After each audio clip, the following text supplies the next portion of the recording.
Andrew and Philip will review the updates associated with our severe genetic disease business.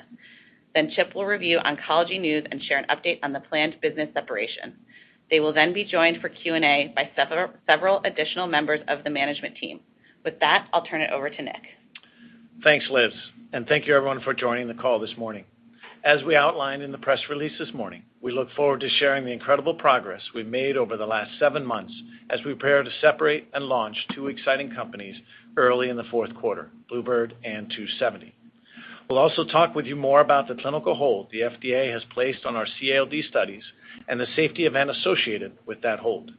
One thing I'll say on the split is one of my biggest worries with the decision was the potential impact on our people and the unique Bluebird culture. I'm happy to share that my worry has turned to excitement as the passion and commitment to the why has only gotten stronger as we focus and channel the teams into the Bluebird and 2seventy missions. We may use different words going forward, but the Deep Blue DNA will continue to be a strong, humbling, and inspiring force. Our intent with the separation is to ensure that we optimize each business from top to bottom in order to deliver on the respective missions. In the next few minutes, I will share the progress we've made to ready ourselves for the approaching day 1. There are a few items of particular note. During today's call, you will hear from Andrew, our post-split Bluebird CEO, that we made the hard but right call to focus our severe genetic disease business on the U.S. The current EU access and reimbursement environment is simply not ready to support and adopt one-time, potentially curative, innovative medicines. Andrew will share more. Next, the team will share the very recent emergence of an MDS diagnosis for a boy in our ALD study. Our hearts go out to this young man and his family. The FDA, out of abundance of caution, placed the CALD program on a clinical hold. We have discussed this new information on the CALD program at length with the investigators, external experts, and thought leaders. We all believe that the risk-benefit for patients with CALD remains positive. Pending resolution of the hold, we continue to plan to pursue a U.S. regulatory submission this year. Importantly, we believe that this event does not reflect upon the field of lentiviral-based gene therapy broadly and will have no impact on our thal, sickle, and oncology programs, including our planned thal and sickle BLA submissions. Shifting gears, we are now 7 months into our separation efforts, and our confidence has grown significantly that it was the right strategic and operational move. Most importantly, and to the credit of an unbelievably resilient and committed team, our foundation has only gotten stronger as we execute our plans. Our efforts have focused on 4 key areas that we know to be important to the task ahead. First, establish and tune the vision and strategy for each business. Second, double down in every way on the products and R&D capabilities that will create the impact for patients and over time create value for all stakeholders. Third, get the best people, leaders, and culture in place to execute with conviction. Finally, enable the businesses with a healthy financial runway and balance sheet. I'm pleased to say we've made huge progress on all 4 fronts and will be ready to launch 2 highly innovative companies at the beginning of the fourth quarter. On the vision and product front, we have clear plans in place with several near-term milestones. The SGD business under Andrew's leadership has made great progress staying on track with the thal US BLA filing and continuing to move forward CALD filing while making the tough but necessary call to focus the business in the U.S. 2seventy is shaping up even better than expected. The uptake of Abecma has been tremendous, and our product engine efforts run deep, with the first 2 next-gen INDs coming soon. People and culture front. Teams are in place, fired up, and ready to go. All 1,000 birds have been sorted to their future homes in oncology and the SGD businesses. We continue to add to the team that has unprecedented bench-to-bedside experience in an incredibly complicated field. The leadership teams are operating independently with several more key senior executives and board members joining soon. So stay tuned to hear more news on that front. Lastly, on the financial picture, we've been busy ensuring we have the right-sized operational plans as well as a strong starting cash positions. Chip will share more, but here are the take-homes. We have systematically reshaped our cost structure over the last 12 months to eliminate approximately $400 million in cumulative expenses, unlocking runway. In the past 2 weeks, we've pulled some levers which further reshape and streamline our cost structure. Collectively, we expect these efforts and existing and emerging sources of revenue will allow us to launch each business with approximately 24 months, 2 years, of runway following the separation. In short, we're ready and excited for the approaching launch. Despite the challenges of the pandemic and the extra work in navigating separation, each business is not only delivering consistently on their respective products and pipelines, but also now supported by a strong and enabling financial foundation. With that, I will now pass it over to Andrew to share some more thoughts on Bluebird/SGD front. Andrew? Thank you, Nick. This morning we announced that we will focus the SGD business on the significant opportunity within the U.S. market, and that we plan to initiate an orderly wind down of our activities in Europe. Meanwhile, we are actively seeking strategic alternatives to provide access to our therapies for patients outside of the United States. While we are super proud of the Bluebird teams who were able to successfully navigate the European regulatory path and prepare for commercialization, governments and payers have not yet recognized and appropriately priced the innovative value of our transformative gene therapies, despite strong support from the patient and physician communities. This unfortunately makes it untenable for us to bring Zynteglo and Skysona to patients in Europe at this time. As a small, innovative company, we cannot afford to wait it out. Turning to the U.S., there are a significant number of patients in need and a clearer path to reimbursement. We are excited about directing our commercialization efforts to serve these patients in need. We believe that there are over 20,000 patients with sickle cell disease, beta thalassemia, and cerebral adrenoleukodystrophy in the U.S. that may be eligible for our therapies at launch, and over time, we plan to reach additional patients with product improvements. The majority of these U.S. patients have sickle cell, which is a devastating disease, characterized by debilitating pain and frequent hospitalization. Through our clinical trials and extensive market preparation, we have a deep understanding of how to deliver our gene therapies to these patients.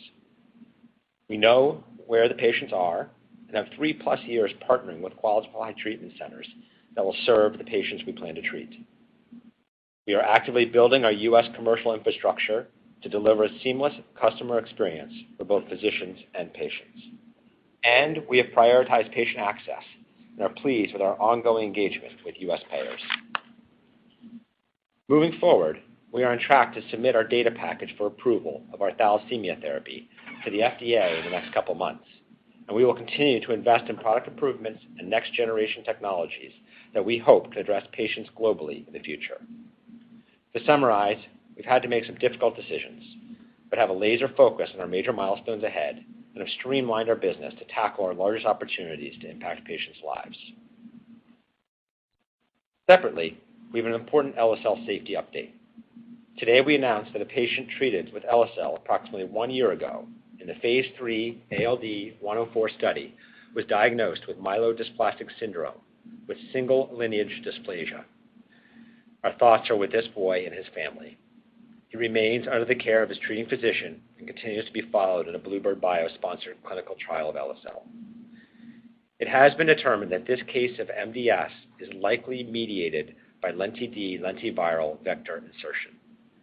As Nick mentioned, this information has been shared with the relevant stakeholders, and out of an abundance of caution, the FDA has placed this program on clinical hold. Pending resolution of the hold, we continue to push forward on the regulatory front, anticipating that we will complete the rolling BLA for LSL in 2021.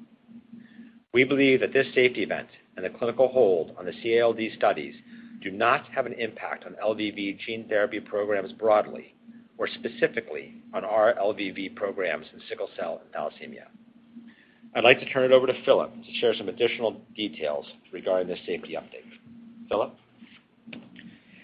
As Andrew stated, a patient in our ALD-104 study treated with LSL approximately 1 year ago has been diagnosed with MDS.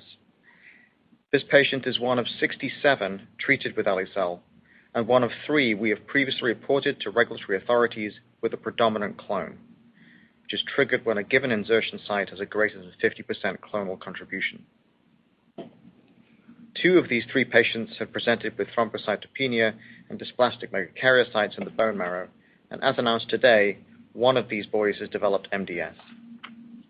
All 3 patients are being closely monitored by their treating physicians. While MDS can transform into leukemia, importantly, this patient does not have tumor cells, known as blast cells, indicating that he does not presently have leukemia. Without blast cells to evaluate, we cannot confirm the exact role lenti-D-LVV played in the emergence of MDS. However, due to the presence of this predominant clone, the site of integration in the MECOM locus, a locus previously associated with MDS, and due to the observed misregulation of gene expression at the MECOM locus in the peripheral blood of this patient, we believe this case of MDS is likely mediated by lenti-D-LVV insertion. Nonetheless, in discussion with the investigators, with our external advisors, and with several experts in gene and cell therapy, we believe the benefit-risk profile of Eli-cel remains favorable in the context of the devastating consequences of CALD. The efficacy of Eli-cel in preventing CALD progression, as well as the limitations, morbidity, and mortality associated with allogeneic stem cell transplant. Indeed, across our Eli-cel studies, we've treated 67 patients with CALD, 90% of whom are alive and free of major functional disabilities, or MFDs, at the 2-year mark post-treatment. Without treatment, this devastating neurological disease usually results in progressive neurological decline and death within 5 years. For comparison, treatment with an allogeneic stem cell transplant, the only other medical option, has approximately 76% MFD-free survival at 24 months and significant risks of debilitating graft versus host disease, including transplant-related mortality. Based on all the available information and pending resolution of the clinical hold, we believe the safety and efficacy profile of this program supports our plan to complete the submission of the Eli-cel BLA this year. Furthermore, we believe that the safety event is isolated to the CALD program and that our other programs are not implicated. This is because each treatment is custom designed to address a specific severe genetic disease. CALD is a neurodegenerative disease. Expression of the therapeutic ALD protein was therefore placed under the control of a viral promoter known as MNDU3, which was selected for its broad tissue activity that results in high expression of the therapeutic transgene in all cell types. To our knowledge, no other LVV HSC program employs this design. For Bluebird, this means our thal and sickle clinical studies, which use a different vector called BB305, are open, and our plan to file the BLA for thal remains on track for Q3 2021. Now let me turn the call back over to Andrew. Thank you, Philip. Important updates, and we look forward to discussing more in depth in the Q&A and in the coming weeks as we engage with investors. In closing, the SGD side of the house is in a strong position to deliver gene therapy to patients in the U.S. We didn't talk about it much on today's call, but our clinical data continues to show the tremendous potential benefit of these therapies. We plan to share an update on our sickle cell data, in particular at the end of the year. Our regulatory filings continue, with our TDT BLA expected to be completed in Q3 of this year. The CALD BLA planned to be completed by year-end 2021, pending resolution of the clinical hold, and a planned update on the sickle cell regulatory path by end of year. And our business is focused. We have a strong management team in place with key hires to be disclosed in the coming weeks, and a laser focus on getting our therapies to patients in the U.S. and working to expand our reach over time through scientific advancements of our products. I look forward to sharing more detail on this strategy in partnership with the SGD management team in the coming weeks and months. And now I'll turn to Chip to talk about oncology and 2seventy. Thanks, Andrew. Switching gears, I'll highlight key aspects of ECMA's first quarter of commercial launch. Recall, we announced FDA approval on March 27th of this year, and from the start, we've been extremely pleased with how quickly the team was able to get treatment sites onboarded and up and running, which speaks both to the excellent launch prep as well as strong interest in Abecma among physicians and patients. Demand has significantly exceeded our expectations and highlights the tremendous unmet need in patients with multiple myeloma, particularly in the later line settings. We've been encouraged to see the unprecedented results from the KarMMa clinical study being translated into such strong demand, and we're working with our partners at BMS in deploying every available resource to continue to bring additional capacity online as quickly as possible. On the reimbursement side, we've been able to get significant reimbursement coverage for patients and have not seen that as a barrier to treatment. We still have a lot of work to do to bring Abecma to as many patients as possible, including advancing this therapy through our ongoing clinical studies in earlier lines, and look forward to continuing that work as Abecma becomes a foundational piece of 2seventy bio. Pivoting from the Abecma launch, I wanted to share some of the strategic background to the Resilience collaboration we recently announced. This deal is a true win-win outcome. We think the deal provides clear external validation of the suspension LVV expertise we've developed at Blue. Resilience will be able to leverage the infrastructure and the highly skilled employee base we established in North Carolina to continue to support current and future vector needs for both Bluebird and 2seventy. Resilience plans to retain all of our North Carolina employees. Financially, we will receive $110 million at closing, which we anticipate occurring in the third quarter. The future cost savings is approximately $25 million per year and increases over time. We will have preferred access to the facility at preferential rates. Importantly, we remain committed to manufacturing innovation for 2seventy. The strategic collaboration with the Resilience is about much more than an asset sale of the BRT facility. We will be collaborating on the manufacturing of future pipeline products together, which we expect will increase the number of programs and the pace of development. We also plan to invest in internal drug product manufacturing capability and capacities to support clinical trials, and expect to share more details on that as we approach the separation. We believe that the ability to rapidly iterate in early clinical development will be a vital component of our ask and answer engine for designing new product candidates in oncology. As we approach the planned separation in the fourth quarter and look towards the end of the year, we plan to continue to share information about each business, while internally we remain focused, as always, on the important clinical and regulatory milestones. Andrew highlighted the upcoming SGD milestones, and we are equally excited about the future on the 2seventy side.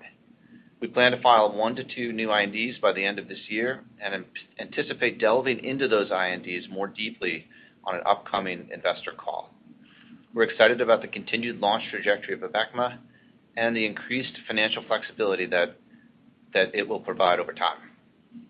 On both sides, we're also pleased at the progress that's been made on building out top-tier management teams and boards, and we'll share more about those key hires in the coming weeks and months. So more to come on a lot of fronts, and we look forward to sharing some increased investor engagement as we head towards the separation. A lot of moving parts today, but we wanted to step back and summarize what it all means financially. We've been focused on building both businesses, having strong balance sheets and reshaped and right-sized operating plans to achieve value-creating milestones. And we've made important progress on this front. Since the beginning of 2020, as Nick highlighted, we've reduced our expenses by approximately $400 million from our original operating plan. And with the Resilience partnership and the planned wind down of the European operations we announced today, we've further streamlined the future capital needs for each business. In short, we've taken the tough but necessary measures to ensure these companies launch from a position of strength. We ended the second quarter with approximately $942 million in cash. Based on current cash position and the expected $110 million upfront payment from the Resilience collaboration, the company anticipates having a cash balance of approximately $900 million at the time of separation. Together with the existing and emerging sources of revenue, we expect our cash balance will be sufficient to fund approximately 24 months of operations for Bluebird and for 2seventy under their respective current business plans. And with this runway, we expect that it will carry both organizations through significant value-creating milestones. We'll have much more to say about the starting cash position and forward-looking financial guidance closer to the split, but we're reiterating the foundational principle that both businesses will start with equally strong balance sheet positions. So with that, I'll turn it back to Nick for closing remarks. Thanks, Chip, Philip, and Andrew, for walking us through these updates. A lot to digest on this call, so we'll be happy to take Q&A and have several members of the management team on the line as well to field any questions. So with that, let's go to the operator and see what questions we can field. Thank you. As a reminder, to ask a question, you need to press star 1 on your telephone keypad. To withdraw your question, press the pound key. We also request to please limit your question to 1 question only. Your first question comes from Salveen Richter of Goldman Sachs. Your line is now open. Hi, thank you so much for taking our question. This is Sonia on for Salveen. For the case of MDS in the patient treated with Elisel, can you leverage learnings from earlier this year to better understand it? And what design features of LVV are likely to have contributed to it? And then I have one more follow-up question. Thank you. Thanks, Sonia, for the question. I think that's probably best fielded by Philip. Yeah, thanks for the question. Yes, the short answer is yes. The prior workup that we did in the case of sickle cell disease that, as you will recall, exonerated LVV in that case. Essentially, we will try and do the same thing. I'd like to remind you that at this point, we don't have tumor cells or leukemia to analyze at this point. That said, several features that I went through on the call, namely the site of integration and the misregulation of gene expression at that site in peripheral blood, make us believe that this is likely a lenti-D LVV insertion-mediated event. You also asked about other features of the vector that we can particularly point to.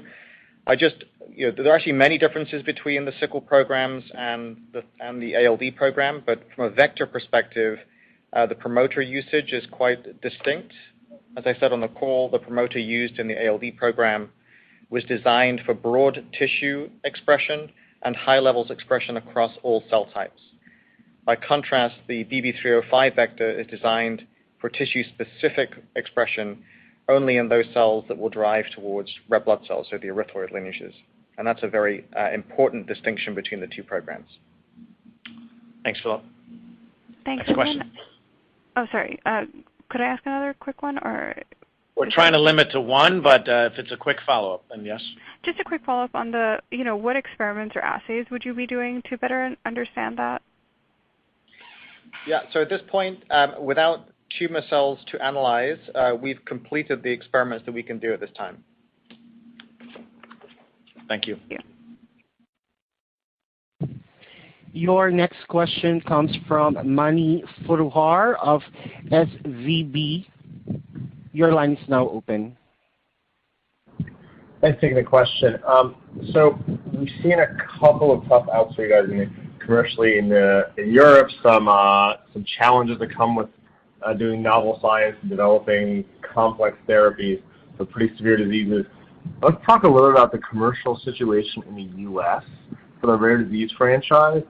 Where can investors look for confidence that execution and realized reimbursement will be better in the U.S. given the challenges you've had in the EU, and to what extent will you be able to overcome any trepidation around these safety signals that may reasonably or not be read across into the sickle and beta thal program? This is Nick. I'll pass it over here to Andrew and Tom real quick. Just on your last little bit there, I think it's actually quite reasonable that there's no read-through to thal, to sickle, or to the broader community, and we believe the regulators certainly have signaled that same with the approach that they're taking and the engagement. So that said, why don't I pass it over, because we certainly have studied the U.S. versus European dynamics extensively and have a very strong belief there. But Andrew?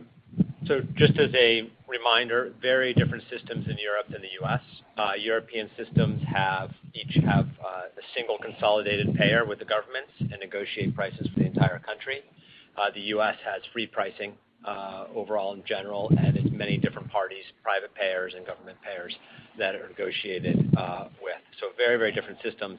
But to comment more, I'd like to hand it to Tom Klima, who is the Chief Commercial Officer for the Severe Genetic Disease business. Tom, just before you go, Manny, can you just mute your line real quick? There's some background noise, if you don't mind.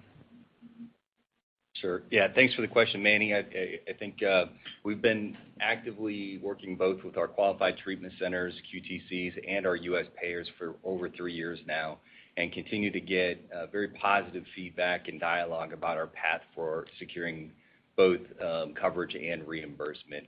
Access for our patients is one of our number one priorities, and we're working closely with all of the stakeholders to make sure that we can bring these potentially curative one-time therapies to patients.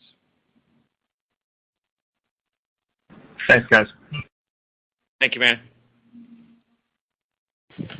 Next question comes from Yaron Werber of Cowen. Your line is now open. Yes, good morning. I got a question on Abecma. Off to a great launch in the quarter. The question is more about supply. Can you give us a little bit of a sense? We understand there's the rate limiting step here is actually vector production, and I think there's been some confusion at some point.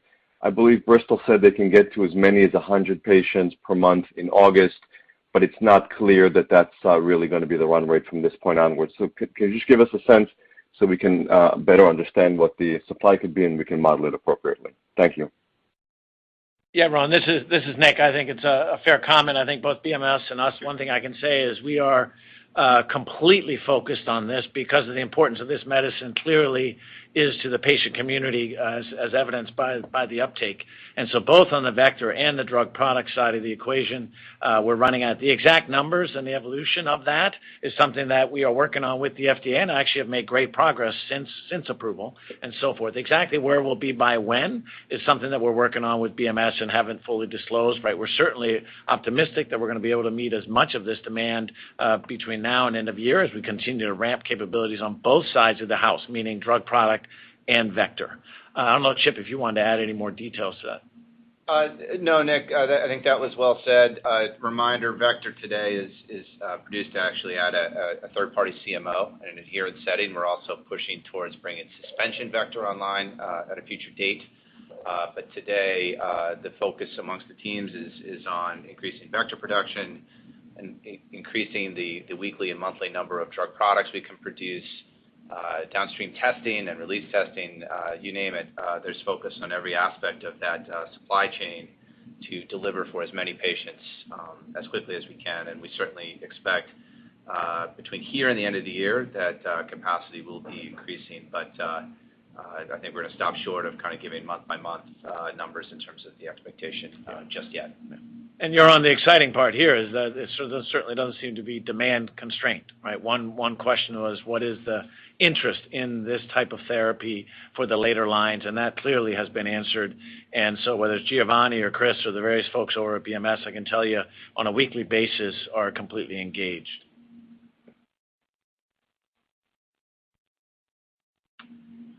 Great. Next question. Next question comes from Difei Yang of Mizuho Securities. Hi, your line is now open. Yeah, hi, good morning, and thanks for taking my question. So on Abecma, how quickly do you think you can move into earlier lines of treatment? And when should we be expecting to see initial data? Then a quick question on the CALD part. Just curious if you are still thinking about adding additional pipeline on the rare disease side, and if that is the case with what's happening with CALD, would that limit your choices? This is Nick. I'll take the earlier lines question, and Andrew, maybe you can speak to the CLD question. Earlier lines, there continues to be a broad and comprehensive and development plan in collaboration with BMS, everything from third line to second line and so forth. So that is something that we are working on with them. The data will continue to emerge throughout sort of this year, more likely, and next year and the year after, as one would expect with those studies. So still a very broad spectrum commitment to that, as we have certainly seen the interest in Abecma and the therapy, and we believe that over time it will be shown that this medicine also can work as well, if not better, in earlier lines of therapy. So that commitment and investment continues. Now let me just pass it over for the ALD question. Yeah, absolutely. So the The short answer is we're focused right now on our 3 products that we're going to bring to patients in the U.S., including CALD, as we do believe the risk-benefit there is positive. We do have an active research into in vivo LVV right now, and we remain confident that we know how to design vectors safely. That is something that we have the capability to do, so it will not limit our approach to using LVV for future indications. And part of the benefit also, I think, here in that question is the move here to focus on the U.S. allows you to invest not only in those products, but also the improvement of those products, and then also the future by limiting the sleeve, if you will, where we can invest and deploy capital, which is, I think, a benefit of the decision taken today. Good question. Thank you. Next question comes from Mr. Matthew Harrison of Morgan Stanley. Sir, your line is now open. Thank you for taking my question. This is Charlie for Matthew. Do you have a timeline, for the European operations in terms of winding down, and what kind of saving can we kind of expect if, from that wind down? And maybe just another one is, would you expect to be able to find a marketing partner this year, or is it more like a separate kind of items? Thank you. Why don't we start? Andrew, you take the first part of the question about sort of the timing and details of the wind down. Maybe, Chip, you can comment on the implications financially. Yeah. We expect the majority of the wind down to be completed by the end of the year. We will be treating patients that are in the pipeline through the end of the year, but after that, the operations will either be pushed or will be taken over by a partner or wound down. Yeah, in terms of the cost side, Europe was a meaningful piece of our overall SG&A cost structure. We are moving through a consultation period with European employees as mandated by the governments in Europe, and so that'll take some time. So I think we're a little short of giving precise guidance there. I think importantly too, we will maintain the value of those assets in terms of longer term extension studies and regulatory submissions or whatever. But the infrastructure will largely be coming down. We think it will be meaningful savings as we look to the future, and I think we'll have more to say as we get through the process of winding it down. And the other part of your question there I'll just mention was on the partnering side, there's no specific comments on that, but we certainly are optimistic that there are a number of different players that will engage with us on that front and are engaging with us on that front. Exactly where that lands, we'll have to see, because we do think it is an important set of products to get to patients, if not right now, over time, and certainly as we lean towards the sickle product, including Europe. Thank you. Thank you. Next question comes from Dane Leone of Raymond James. Your line is now open. Hi, thank you for taking the questions. In your disclosure, and I'm not sure in the script you addressed it, but you mentioned that the hope is post-split you have about 24 months of runway for both businesses on a cash basis for operations. I know you might get into it a little bit later, but can you just clarify a little bit more for our models how that's going to work versus the current operating burn that we see on a consolidated basis, maybe with an adjustment for less spend in Europe. But there is going to be a degree of dyssynergy post the split. So any color you can give us just in terms of what we might see in additional rationalization on R&D or SG&A for the post-split businesses, I think would be helpful. Thank you. Good question. Why don't I pass that right on over to Chip? Yeah, no, thanks.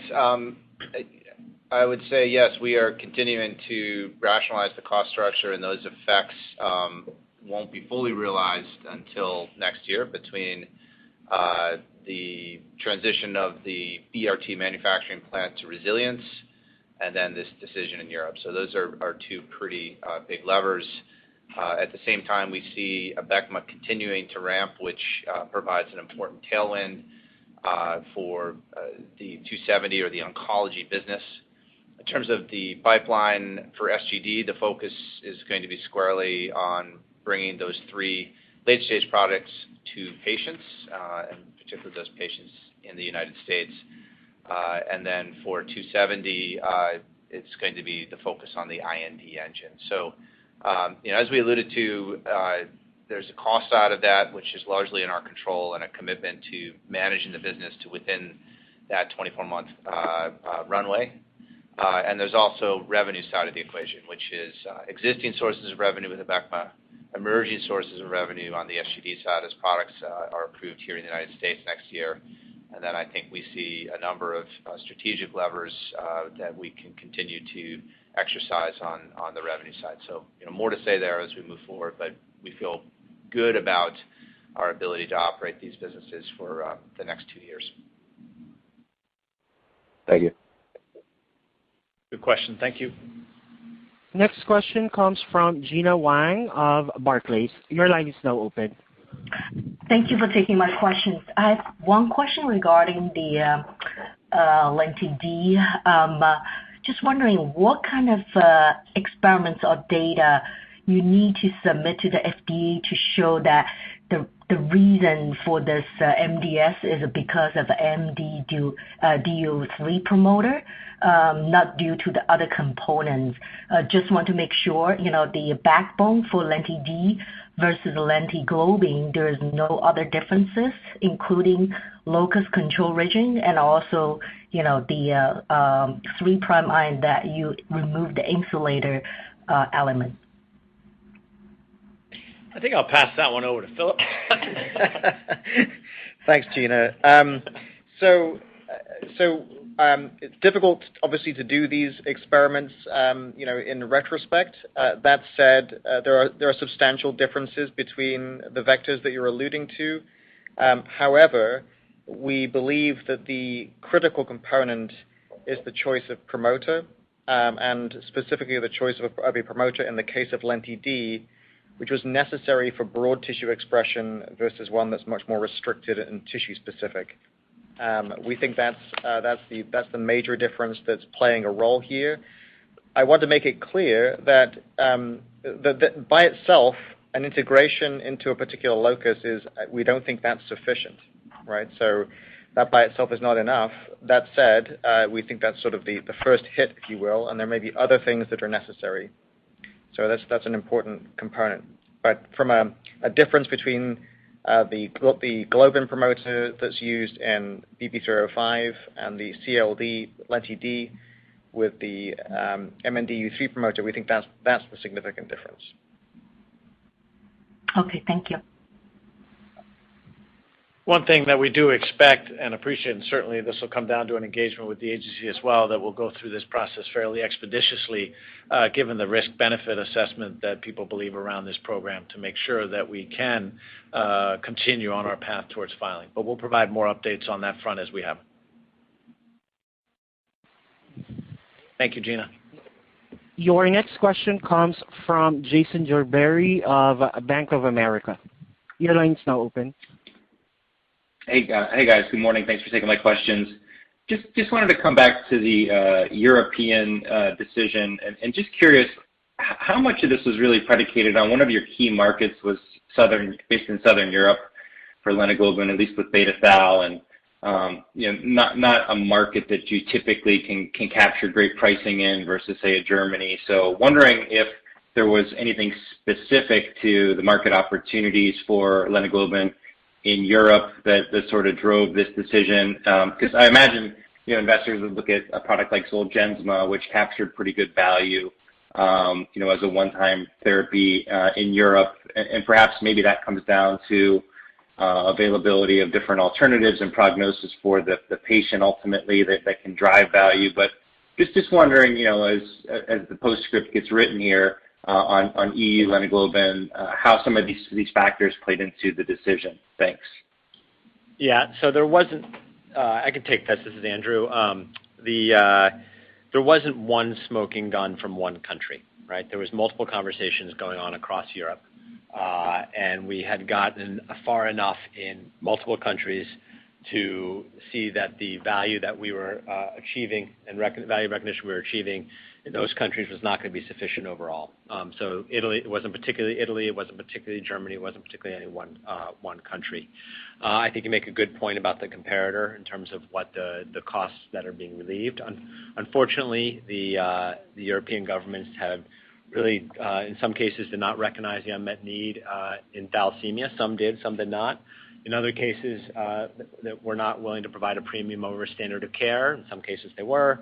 And in some cases, were not recognizing the duration of therapy. So it was a mixed bag of issues, so very difficult to parse out a single one.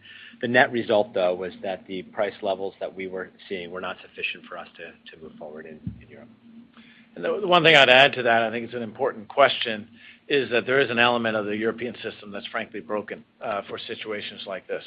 And so the question is, over time, will this get sorted? And I think Andrew, myself, Tom, and others are actually quite optimistic on that. But as we look back on the experience that Andrew just described and what we have at this moment in time, it's not ready to be able to think from a value basis for a medicine of this nature. So that's unfortunate, but it's a reality of what we live in today. And that's something that we hope to fix over time together with the European system. But at this point, we had to make this move for the company. Yeah, thank you. Next question comes from Matthew Lucchini of BMO Capital. Your line is now open. Hi, good morning. Thank you for taking the questions. So on the U.S. For severe genetic disease, the U.S. reimbursement, is the goal or the company strategy still aiming for the 5-year value-based reimbursement? Is that still the strategy? And does your kind of current discussion support that approach, or at this point has the philosophy or the strategy shifted a little bit, and now it's really just about trying to get the product paid for even as a one-time? I guess, sort of recognizing the fragmented nature of the U.S. market relative to the consolidated nature in Europe. Great question. Why don't we have Tom, why don't you comment on that, and Andrew, if you have something to add. Yeah, sure. It's a good question. Our main priority, as I said, is securing access for patients, and we're looking at all different options to achieve access. And so in the case of payment over time, certainly if a payer was willing to consider that and adopt that, then we would implement payment over time. So in short, I think we're going to offer numerous different strategic tactics to secure access. And it will depend on kind of the willingness and the flexibility for each payer and how they adopt it. Good. Yeah, thank you, Tom. I think that's right. We're taking an approach that's trying to make sure we take into consideration what the payers want, right? And we're willing to be flexible around those issues. Okay, great. Thanks. And quickly, just on CALD, recognizing that there's the absence of blast cells, sounds like the possible tests that can be done without said blast cells have been done. So how do we think about basically the path to hold resolution from here, since it seems like sort of progress is stalled in absence of sort of needing these blast cells? So where do we go from here? Go ahead, Phil. Yeah, I don't think that's how we view it. We have 67 patients, as I said, treated with Elicel. We have extensive durability data in that trial. I think that data set is sufficient for the agency to understand the risk-benefit. As I said, and our view and the view of the experts we've spoken to, the treating physicians, we all view that the risk of an insertional event in CALD is low based on the data that we have, and actually a much better outcome than will be obtained with allotransplant. So we think based on that data set, we should be able to progress forward to filing the Elicel application. Great. Thank you for taking the questions. Next question comes from Mark Breidenbach of Oppenheimer. Your line is now open. Hey, good morning, guys. Thanks for taking the question. Just wanted to clarify, the CALD patient who developed myelodysplastic syndrome is distinct from the one who previously showed evidence of non-malignant clonal expansion at EBMT last year. And can you just remind us if we've seen any evidence of non-malignant clonal expansion in any of the sickle cell or thalassemia trials to date? Thank you. I'll pass that over to Rich. Yeah, great. Thank you. Yes, this is one of 2 patients that we had talked about previously who had clonal expansion. There have been no other patients in sickle cell or thal who've had any non-malignant clonal or any clonal expansion at all. Thank you. Next question comes from Raju Prasad of William Blair. Your line is now open. Thanks for taking the question. I just wanted to revisit the vector production for Abecma. Can you just remind us how it's currently being produced, and is it under a adherent process? And then as we think about the Resilience partnership and moving to suspension, I know initially it was to meet the sickle cell demand, but maybe talk a little bit about how suspension process may help support the oncology pipeline as you move forward. Thanks.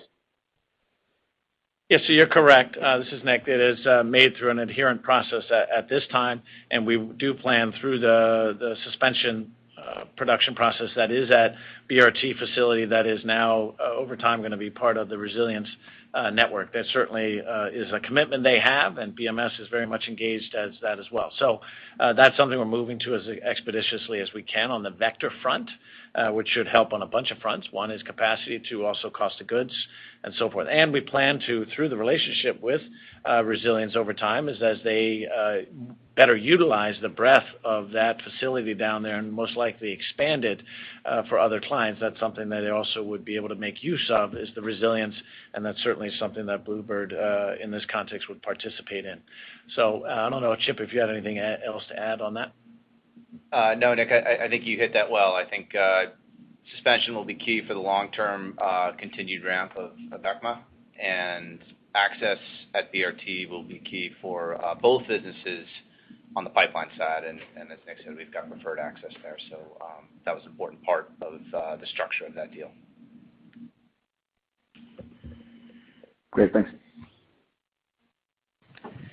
Next question comes from Luca Issi of RBC. Your line is now open. Hey, perfect. Thanks for taking the question. This is Lisa on for Luca. Just more broadly, given you now have some direct evidence suggesting LVV insertion caused oncogenesis in CALD, could we maybe expect to see some more focus on developing therapies with your other pipeline technologies like the Megatal gene editing platform? Thanks. This is Nick. I'm not sure you can make that connection there, but I'll kick it over to Philip to provide a contextualized answer. Yeah, I mean, the first thing I'd say is that what we've seen is, we believe, restricted to CALD, right? So this is a lenti-D LVV insertion, and we think it's critical that it was the lenti-D vector involved in this particular case. We don't think that's more broadly applicable, in large part, as we've described, because of vector differences not just between our own programs, so in Thal and Sickle, but also more broadly in the field. In terms of the Megatal technology, yep, we have a gene editing technology. We're applying that, so we're excited about the application of that.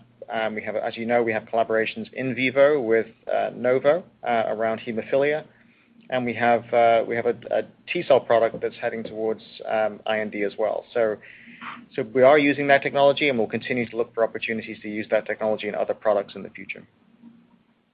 Good question, Lisa. Thank you. Next.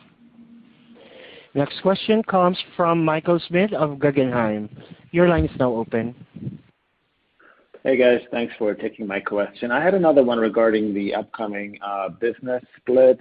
Just from a balance sheet perspective, will the current cash balance be split evenly between 270 and legacy Bluebird, or will it be a different ratio? And perhaps relative to street consensus, I suppose, what Abecma ramp have you built into this 2-year cash runway guidance? Thanks so much. Good question here. Chip, you want to jump in on that?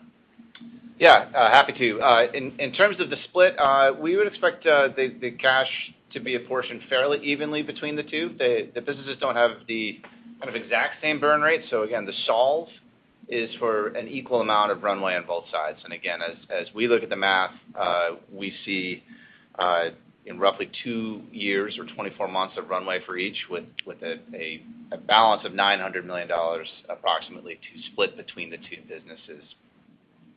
And yes, Abecma is an important piece of the runway component on the oncology side of the house. Again, $24 million of total U.S. revenue here in the first quarter of commercial launch and again, very strong demand that we're seeing. So that provides a tailwind for 270 and helps support investment in the earlier aspects of the pipeline. So again, we'll provide more detailed guidance with the public filing of our Form 10 and other documents as we move into the fourth quarter moment of separation.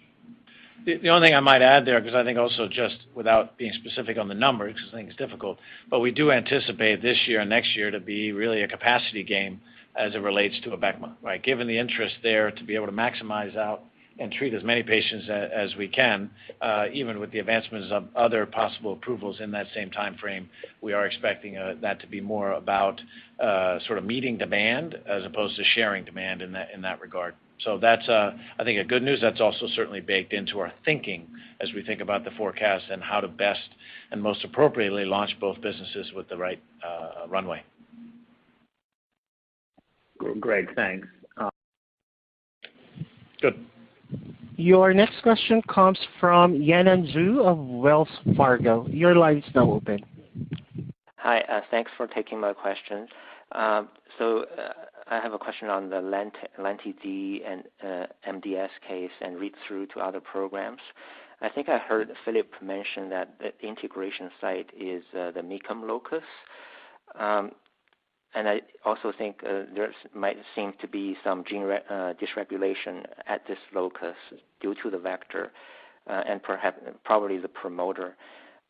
So what gene is affected, and what percentage of the clones or overall clones is due to it happened at the MECOM locus? And more importantly, for the lentiglobin program, what is the rate of integration into this locus?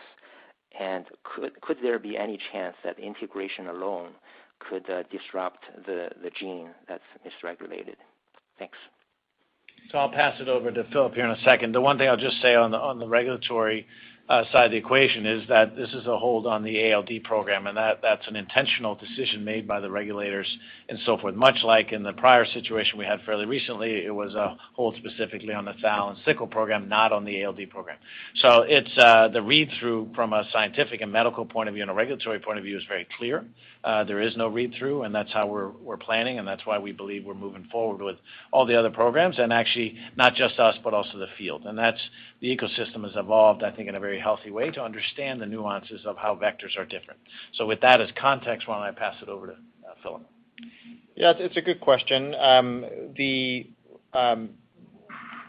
the CALD boy that we've been analyzing, this is the integration of the MECOM locus it reached at least at one point reached our predominant clone criteria, which is 50% or so. And as I've said, we don't have blasts or tumor cells to analyze, so as a proxy has been the peripheral blood. And the peripheral blood, we've seen a misregulation of the MECOM locus. What that means is an increase in the expression of a gene called EV1. So that's the gene that gets misregulated. Integrations into MECOM are quite common in the ALD program, and they're quite common in general, and we see this across all lentiviral therapies, independent of the indication. And that's why it was important to recognize that the design of the vector is critical in what happens after that integration. So, but as we've described in the ALD case, we have a MECOM integration that's become a dominant clone, and as Rich said earlier, in the context of thal and sickle, we don't see dominant clones in those studies at all. Got it. Thank you.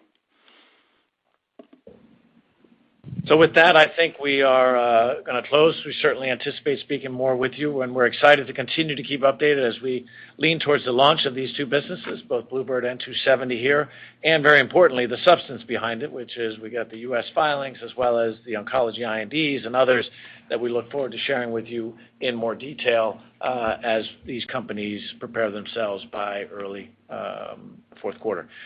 So with that, thank you for your time, and we'll speak with you soon again.